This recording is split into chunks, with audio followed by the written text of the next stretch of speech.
Marciano na área, chegamos para mais um bloco, mais um assunto, mais um tema que nós iremos inaugurar nesse momento. Agora nós conversaremos sobre os chamados direitos políticos, assunto que nós encontramos na nossa Constituição, do artigo 14 ao artigo 17, conforme a nossa apresentação aqui, né? Vamos lá, vamos matar aqui de imediato o que o caput do artigo 14 nos apresenta, deflagrando esse assunto direitos políticos. O que temos? A soberania popular será exercida pelo sufrágio universal e pelo voto direto e secreto, com valor igual para todos e nos termos da lei mediante plebiscito, referendo e a iniciativa popular. Bom, a gente já percebe que na abertura desse nosso artigo 14, desse assunto de direitos políticos, nós temos uma informação que já conversamos um pouco sobre lá atrás, lá nos princípios fundamentais do artigo 1º ao artigo 4º da Constituição, quando tratando dos fundamentos da República Federativa do Brasil, tratando da soberania como primeiro fundamento, né? E o parágrafo único daquele mesmo artigo 1º, ele diz que todo o poder emana do povo, que o exerce por meio de seus representantes eleitos ou diretamente nos termos desta Constituição. E aqui a gente verifica essa ideia desse poder sendo emanado pelo povo, por nós, entendendo aqui a soberania popular como prisma, como valor principal dessa abertura dos direitos políticos. A soberania popular será exercida pelo sufrágio universal. O sufrágio é justamente a ideia da eleição, né? Ou melhor, do formato que nós temos para a escolha dos representantes e gestores por meio das eleições. O sufrágio nada mais é do que essa capacidade que nós temos de participar da estruturação da vida política do Estado. De novo, o sufrágio nada mais é que essa capacidade que temos de participar da estruturação da vida política do nosso Estado. Então, nós participamos votando e sendo votado, né? Então a gente verifica claramente aqui essa capacidade que temos de determinar o destino da nação, escolhendo aqueles que estarão emanando o nosso poder de maneira indireta. Esse sufrágio, conforme dispõe a leitura do artigo 14, ele é universal, pois todos os que participam apresentarão um voto de valor igual, né? E o voto direto secreto, a gente está verificando aqui a capacidade que temos de escolher diretamente, de emanar o nosso poder diretamente, mas ainda temos, nesse mesmo artigo 14, 3 outros instrumentos aqui apresentados, além do voto, que também deflagram essa capacidade que temos de emanar o nosso poder de maneira direta. É o que a gente chama de democracia participativa. O plebiscito, o referendo e a iniciativa popular. É muito importante que saibamos diferenciar esses 3 elementos. Muito importante que saibamos perceber o que é plebiscito, o que é referendo, quando esses 2 instrumentos acontecem e, por fim, o que seria a iniciativa popular, que tipo de participação é essa que temos a capacidade de ali estar, por meio dessa iniciativa. Vamos lá, a gente trabalha isso aqui agora, estou jogando aqui a nossa tela em branco e já começo te mostrando o Congresso Nacional, o desenho do nosso Congresso Nacional, o desenho do nosso Congresso Nacional, e vai mostrar para a gente a formação do ato. Tá? Eu estou colocando Congresso, gente, mas justamente para tratar do plebiscito, melhor, para tratar do referendo, desse lado, para tratar do plebiscito, deste outro lado, e entender que tanto o referendo quanto o plebiscito são participações populares. Participações populares. O detalhe é que quando nós verificamos a participação popular em sede de plebiscito, a participação popular em sede de referendo, nós teremos uma participação ou participações populares que acontecerão em momentos distintos. O plebiscito, ele acontece sempre antes da formação do ato, por isso entender ser uma participação popular prévia à criação daquele ato normativo. Já o referendo, uma participação popular posterior à formação do ato. Arthur, o que significa isso? Significa que muitas vezes, quando o nosso Congresso Nacional busca criar um ato normativo, alterar legislação, alterar a própria Constituição, criar lei nova, nós seremos consultados. E quando você é consultado antes da formação desse ato, nós teremos o plebiscito. Vou te dar um exemplo. No dia 21 de abril de 1993, provavelmente alguns de vocês lembram disso, o eleitorado nacional participou de um plebiscito. Nesse plebiscito nós tivemos a oportunidade de manter o Brasil em sua forma de governo como uma república, nós tivemos a oportunidade de mudar para a monarquia. Da mesma maneira, naquele mesmo plebiscito, nós também fomos consultados em manter o Brasil em seu sistema de governo como presidencialista, mas poderíamos ter alterado para um parlamentarismo. Esse plebiscito aconteceu. Perceba, a sua Constituição de 1988, ela traduz o Brasil como republicano, ela traz os instrumentos de um presidencialismo, mas se porventura, naquele plebiscito de 1993, nós tivéssemos alterado, não, o Brasil, a gente não quer mais república não, a gente quer uma monarquia. Nós não queremos mais um gestor sendo presidente, ou o chefe de Estado sendo presidente, não sei como será conjugado, nós desejamos ter um rei aqui no Brasil. Trocamos a república para a monarquia. Certamente a sua Constituição teria sido alterada. A Constituição hoje, se porventura a nossa resposta tivesse sido sim a essa alteração, a sua Constituição traria informações sobre o rei. Se porventura trocássemos o presidencialismo para o parlamentarismo, nós teríamos recomendações sobre o nosso parlamentarismo ou o nosso parlamento. Então tudo isso iria acontecer se a nossa resposta tivesse sido sim às alterações. Essas alterações não aconteceram. A Constituição não foi alterada por meio de emenda constitucional. Por quê, Arthur? Porque a nossa resposta foi não. Então, quando a gente participa de um plebiscito, nós temos aqui uma participação popular prévia. A criação de lei, a criação de emenda, a alteração da legislação. A sua fala, o seu sim, o seu não, a sua resposta, acaba sendo determinante para que tudo isso ocorra. Já no referendo, não. O referendo ele acontece depois da formação do ato. Então, significa que o Congresso Nacional, nosso poder público, já criou a lei, já alterou a Constituição, mas essas alterações, essas criações, elas precisam ser ratificadas pelo eleitorado. Então, o Congresso já fez a parte dele, mas, de novo, gente, isso pode acontecer em âmbito estadual, isso pode acontecer em âmbito municipal. Podemos ter um referendo, um plebiscito num estado apenas, um referendo, um plebiscito num município apenas. Mas aqui eu estou trazendo no meu exemplo o Congresso. O Congresso cria a lei, altera a Constituição, faz aquilo que tem a pretensão de fazer, cria o ato. E nós participamos em momento posterior para justamente ratificar essa criação. A vigência dessa lei, dessas regras novas que surgiram, elas vão depender do nosso crivo. E nisso a gente percebe claramente uma emanação direta de poder. Direta de poder tanto no plebiscito, direta de poder quanto no referendo. É importante lembrar que a nossa Constituição, ela traz sim alguns momentos em que o plebiscito ele precisa acontecer. Nós veremos isso inclusive quando estudando a organização do Estado, as competências das unidades da Federação, a estrutura político-administrativa da República Federativa do Brasil. Mas em regra geral, e aqui nesse momento é só para te mostrar o que é plebiscito, o que é referendo, em regra geral, o que temos é o Congresso Nacional, o Poder Legislativo, convocando o eleitorado para a participação do plebiscito, para a participação do referendo. Legal, tudo bem. Bom, avançando, nós também precisamos tratar da iniciativa popular. A iniciativa popular também foi citada. E quando levando em consideração a iniciativa popular, aqui nós estamos tratando da capacidade que você tem, que eu tenho, de apresentarmos projetos de lei ao Poder Legislativo respectivo. Nossos projetos de lei podem sim se tornar leis, porém, algumas regrinhas precisam ser cumpridas para que possamos iniciar o processo legislativo.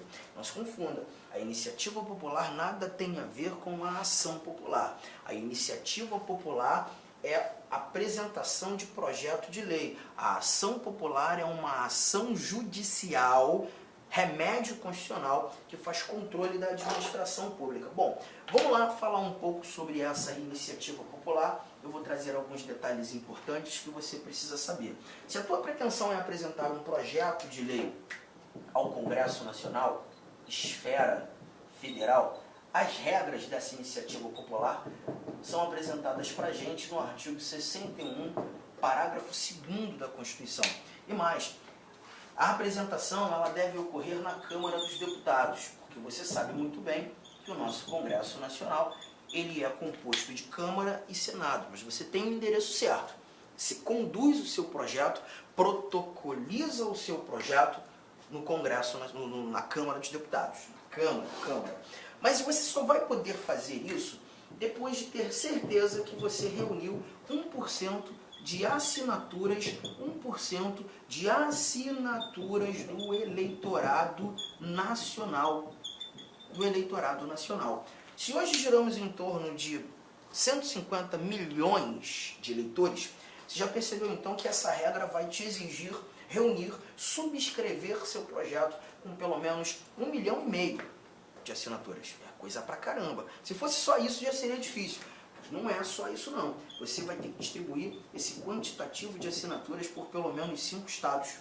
E em cada um desses estados você vai ter que atender 0,3% de assinaturas de cada eleitorado estadual, que você escolheu distribuir. Por exemplo, se você buscou distribuir assinaturas no Mato Grosso do Sul, Goiás, Tocantins e Amazonas, você vai ter que levar em consideração o eleitorado de cada um desses 5 estados e atender pelo menos 0,3% do eleitorado de cada um desses 5 estados. Somente assim você garante legitimidade para apresentar seu projeto de lei lá no Congresso, precisamente na Câmara dos Deputados, tá? E aí o processo legislativo vai acontecer naturalmente. Os deputados vão deliberar, aprovar o projeto, mandam para o Senado também vai deliberar, alterações podem acontecer, teu projeto pode ser rejeitado, tá? Então é o que temos aqui, apenas a apresentação do projeto. Ah, mas eu não estou querendo levar projeto de lei para o Congresso, não. O projeto de lei que eu preparei trata de um assunto de competência estadual. Então eu gostaria de levar para a Assembleia Legislativa do meu estado. Não, o assunto é de competência municipal. Eu gostaria de protocolizar o meu projeto na Câmara Municipal, na Câmara dos Vereadores do meu município. Posso? Você pode também. Só que, fique esperto, a Constituição Federal, deixa eu começar com esse dado aqui, ó. A Constituição Federal, quando tratando da iniciativa popular na esfera municipal, aquela casa legislativa que está próxima de você, o artigo 29, inciso 13, ele nos apresenta que você precisa reunir 5% de assinaturas do eleitorado municipal, do eleitorado do seu município, né? Então, é possível sim, a porcentagem é outra, mas o mundo também é diferente, né? Porque você só leva em consideração os eleitores registrados, um alistamento eleitoral no seu município. Tudo bem? Estado, Arthur, também tem? Tem, mas aí, quando você fala da esfera estadual, você vai ter que levar em consideração um detalhe que a Constituição te apresenta no artigo 27, parágrafo 4º. O artigo 27, parágrafo 4º, ele traz pra gente que o Estado vai criar as suas próprias regras. Então, a regra da iniciativa popular nos estados não está na Constituição Federal. A Constituição Federal apenas diz que é necessário existir, sim, nos estados, os requisitos e o instrumento da iniciativa popular. Mas as regras ficarão a cargo de cada estado. Então, ó, a Constituição do Estado aqui do Mato Grosso, você tem a regra do estado. Mas essa regra pode ser diferente da regra do Mato Grosso do Sul, assim como pode ser diferente da regra do estado do Rio de Janeiro, e assim por diante. Né? A única coisa que nós encontramos aqui é que a Constituição Federal determina que essa iniciativa popular seja um instituto de reprodução obrigatória. Ou seja, nós temos a necessidade, sim, que esse assunto seja apresentado na nossa Constituição, ou melhor, nas nossas constituições estaduais. Legal? Então, gente, com isso nós escutamos pelo menos esse nosso caput do artigo 14 e os seus incisos. E aí agora a gente já começa a conversar mais um pouco sobre os nossos direitos políticos. Bom, quando você fala de direitos políticos, a ideia do sufrágio, que é a ideia da participação popular na estruturação da vida política do seu Estado, O sufrágio, ele vai depender do indivíduo alcançar, atender as capacidades que estão inseridas no âmbito dos direitos políticos. A capacidade ativa e a capacidade passiva. A capacidade ativa está aqui na nossa tela. Capacidade ativa. E quando você fala de capacidade ativa, você fala apenas do poder votar. Do poder votar. Perceberemos que nem todo indivíduo é habilitado para exercer o voto. Para o exercício do voto, para o alistamento eleitoral, a necessidade de se atender a essas regras que estão aqui. Deixa eu lançar a listabilidade. A listabilidade é o que a gente entende ser a capacidade ativa no âmbito dos direitos políticos. Como o indivíduo passa a ser alistável? Olha, o alistamento eleitoral e o voto são, inciso primeiro, obrigatórios para os maiores de 18 anos. Então, se eu completei 18 anos, eu já tenho a obrigação de exercer o voto. Tá? Facultativos para quem? Analfabetos. O analfabeto, ele vai ter sempre o exercício facultativo do voto, independentemente da idade que ele tenha. Fez 18, 25, 35, 45, enquanto se mostrar analfabeto, ele está na faculdade. Só que antes dos 18, a gente percebe, olha o que diz aqui a linha C. Antes dos 18, maiores de 16 e menores de 18 já terão a oportunidade do alistamento eleitoral. Então a gente percebe que se aquele jovem rapaz de 16 anos, ele pode ter o seu título de eleitor. Ele vai ter a oportunidade de votar, mas facultativamente. Tá? E após os seus 70 anos, depois que ele viver toda a vida, a partir dos 70, o voto voltará a ser facultativo. Um ponto muito importante, Arthur, meu filho tem 16 anos de idade, ele fez o alistamento eleitoral, por exemplo, ano passado, e esse ano ele já está comentando aqui que ele não deseja votar, mas ele já tem o título de eleitor, mas ele vai completar 17 anos esse ano. Se ele já tem o título de eleitor, mas ainda não atingiu os 18, ele vai ser obrigado a votar? Não. Perceba, o alistamento eleitoral e o voto são facultativos para os maiores de 16, menores de 18. Ainda que ele não tenha alcance, ainda que ele já tenha o alistamento eleitoral, já tenha o título de eleitor, mas se ainda não completou 18, ele não é obrigado a exercer o voto. Ele não é obrigado a exercer o voto. Firmeza? Aqui então tratamos da alistabilidade, o início desse nosso bate-papo sobre capacidade ativa. O próximo slide vai te mostrar que essa alistabilidade encara algumas restrições. Olha o que temos aqui no nosso parágrafo 2º. Olha ali, ó. Não podem alistar-se como eleitores os estrangeiros e durante o período do serviço militar obrigatório os conscritos. Então esse nosso parágrafo 2º aqui, ele vai trazer para a gente aqueles que são inalistáveis. A inalistabilidade, para dar um exemplo, que é uma restrição à alistabilidade. Determinados indivíduos não terão a oportunidade de exercer essa capacidade ativa. Quem? Os estrangeiros. É o primeiro. Estrangeiro não vota no Brasil. Estrangeiro não pode ser chamado de cidadão. Gente, cuidado. Nós já falamos sobre isso, mas eu vou voltar a trazer essa informação. Guarde uma coisa. Nem todo brasileiro é cidadão. Nem todo nacional é cidadão. O conceito de nacionalidade refere-se ao vínculo que liga o indivíduo a um Estado, apenas, fazendo desse indivíduo brasileiro nato ou brasileiro naturalizado. A cidadania, para ser exercida por um brasileiro, tem que ser brasileiro para exercer a cidadania, ela vai exigir o alistamento eleitoral. Então só poderá ser considerado cidadão no Brasil aquele indivíduo que já alcançou os seus 16 anos, pelo menos 16 anos, como vimos aqui no slide anterior. 16 anos o alistamento já é facultativo, obrigatoriamente a partir dos 18. Juntos até aqui? Então, cuidado com esse detalhe. Tá? Outro ponto importante, conscritos. Os conscritos também foram aqui apresentados como inalistáveis, né? Além dos estrangeiros, os conscritos. Arthur, mas quem são esses conscritos? Os conscritos, pessoal, são aqueles militares que estão no exercício do serviço militar obrigatório. Se o indivíduo é conscrito, ele não pode votar. E se ainda não fez o alistamento eleitoral, ele não poderá fazer enquanto durar a sua conscrição, tá? Agora, toma cuidado, nem todo militar é conscrito.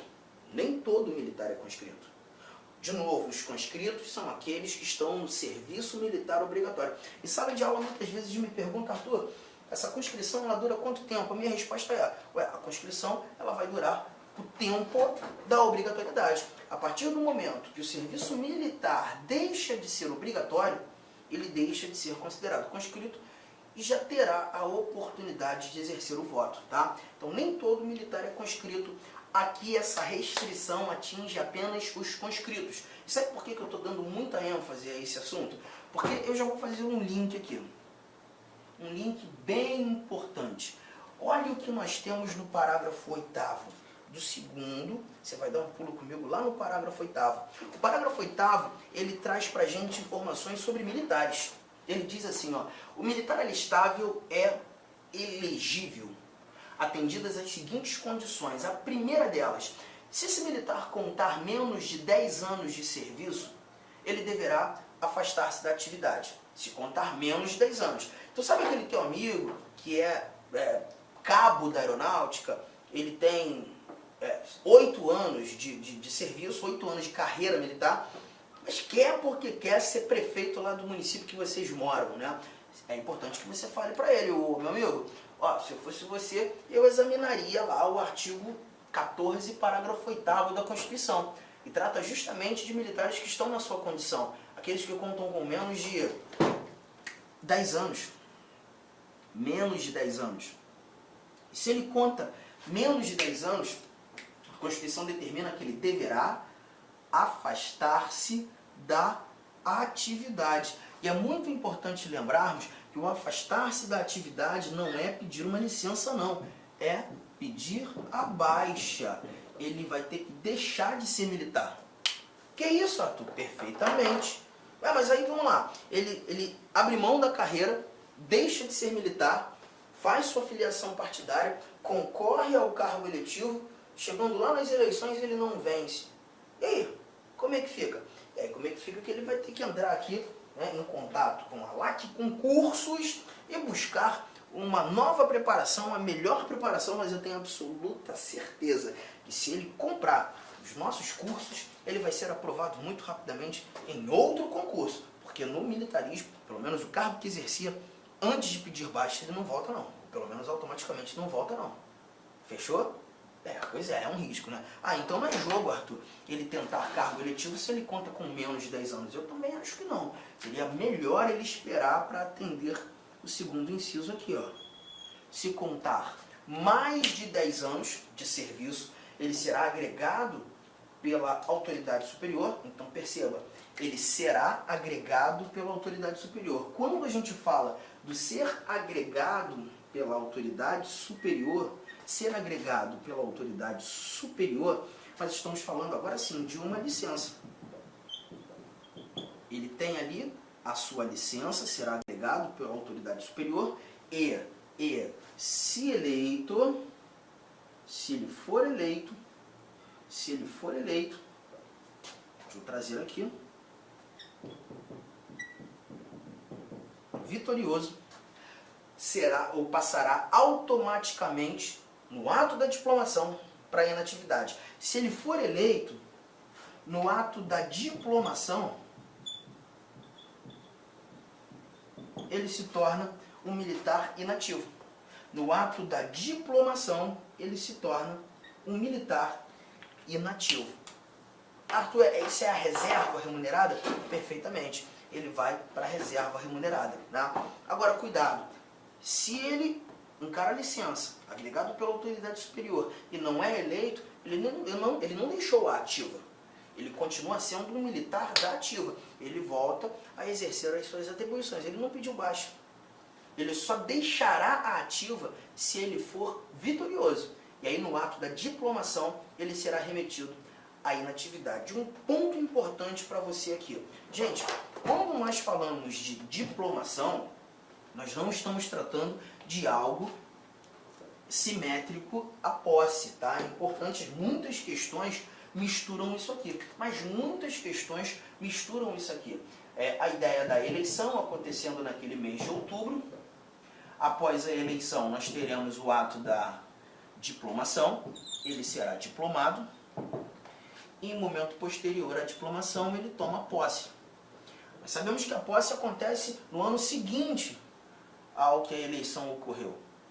Mas a diplomação ela acontece dias após as eleições. Em regra geral, a diplomação acontece na segunda quinzena do mês de novembro. Tá? A eleição acontece no mês de outubro e a diplomação acontecerá no mês de novembro. E é justamente nesse momento, no mês de novembro, que esse indivíduo será remetido à inatividade. Legal? Não é posse, é diplomação. Cuidado, porque tem muita questão que mistura isso, tá? E olha, a diplomação ela não é citada apenas aqui. A diplomação ela não é citada apenas aqui. A diplomação também vai ser citada em outros momentos. Vamos lá, vamos matar logo isso também. Parágrafo 10. Parágrafo 10 traz o seguinte, prestem bastante atenção nesse nosso parágrafo 10. Ele diz que o mandato eletivo poderá ser impugnado ante a Justiça Eleitoral no prazo de 15 dias, contados da diplomação. Contados da diplomação. Com provas de abuso de poder econômico, corrupção ou fraude. Aqui a gente está falando da chamada ação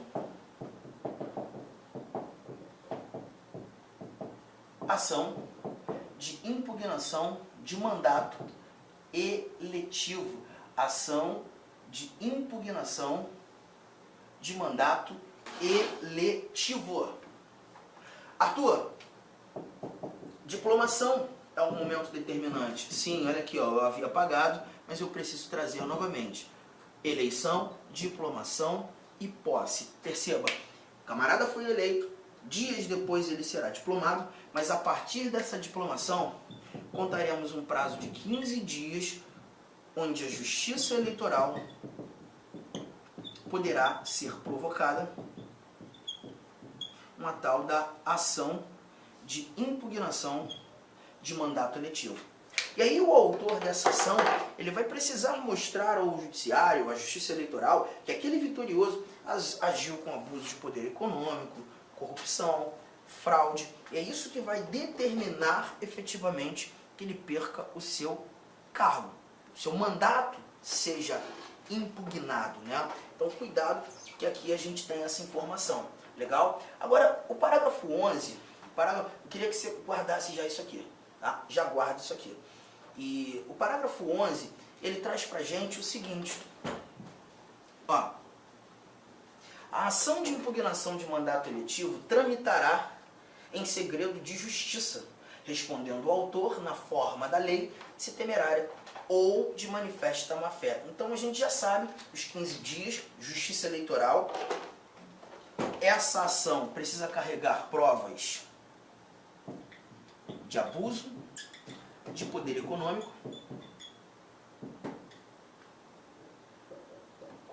econômico, corrupção ou fraude.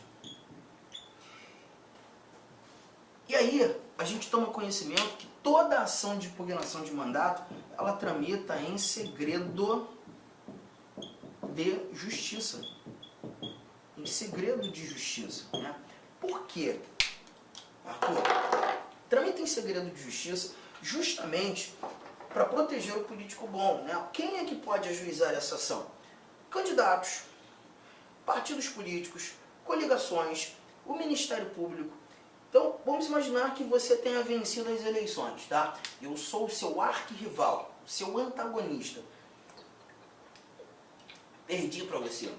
Eu sei que você sempre foi um indivíduo muito justo, muito correto, muito íntegro, mas incomodado, muito chateado por ter perdido, eu ajuizo uma ação de impugnação de mandato no intuito de manchar a sua imagem, a sua honra, a sua vida pregressa. Perceba que eu só quero perturbar, eu não quero fazer controle algum, eu não quero deflagrar e levar ao conhecimento da Justiça Eleitoral que você realmente praticou algo como corrupção ou abuso de poder, não, só quero perturbar. E o detalhe é que essa ação tramite em segredo de justiça. Porque se todo mundo toma conhecimento de tudo que está sendo levantado ali, gente, é muito possível com que você acredite nessa minha história e eu acabe conseguindo fazer aquilo que desejava, manchar a honra daquele indivíduo. Então ela precisa tramitar em segredo de justiça justamente para proteger o político bom. Firmeza? E aí aqui a gente está entendendo, e gente, ó, toda ação de impugnação de mandato tramita em segredo de justiça. Firmeza? Aqui então a gente, pelo menos essa parte, a gente mata, né? Aproveitei essa informação inicial aqui, trouxe pra gente, deixa eu apagar, a estabilidade, capacidade ativa, aqueles que são considerados inalistáveis, os que encaram a restrição à listabilidade, e vamos também tratar dos elegíveis. Agora a gente começa a tratar das condições de elegibilidade. Um papo que a gente vai desenvolver agora. Bom, gente, voltamos e agora o bate-papo vai ser sobre as condições de elegibilidade. Nesse momento, nós iremos conversar sobre a capacidade passiva. Inicialmente eu quero pedir licença aos seus estudos, pois interrompi, mas esse vídeo é um vídeo demonstrativo do nosso curso completo, ponto a ponto, 100% focado no concurso de Astolfo Dutra do município para o cargo especificamente de guarda municipal, tá certo? Cara, vem estudar com a gente. Essa aula é uma aula demonstrativa, nós colocamos aí apenas 150 vídeos, nós temos muito mais vídeos, eu tenho certeza, mas certeza absoluta, se você cumprir a nossa metodologia, o nosso Personal Coach, aqui na Lá Concurso você vai ter uma metodologia chamada Personal Coach. Personal significa pessoal e coach significa treinador. É o estudo em regime de metas. Isso é só aqui na Lá Concursos e eu tenho certeza que você ficará super satisfeito. E para você aí do município, promoção, investimento apenas R$100. R$100, é isso mesmo. O que você faz com R$100? Professor, parcela em 10 vezes sem juros ainda, esses R$100. Então vem estudar conosco aqui da LAC Concursos. Forte abraço, espero vocês. Tchau, tchau. Clique lá.